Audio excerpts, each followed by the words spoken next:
Tight not to lose, এটা কিন্তু temperature এরকমই হয় স্ট্রেস ঠিক আছে।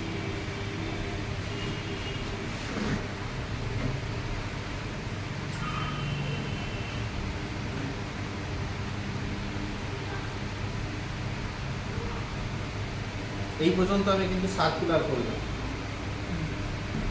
এবার রিভার্স স্পাইরাল উপরে এগিয়ে যেতে হবে। হ্যাঁ কিন্তু গ্যাপ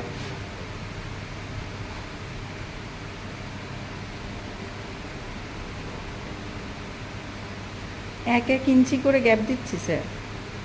হ্যাঁ আমার ব্যান্ডেজ হচ্ছে, তুমি আমার গায়ে ভর দিই এদিক থেকে ভেঙে গেলে কি হয়? হচ্ছে রিভার্স স্পাইরাল। ও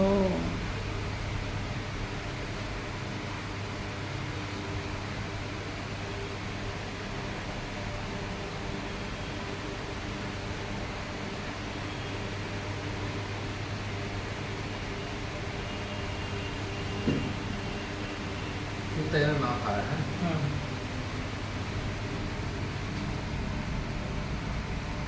স্যার এই যেখানে রাখুন।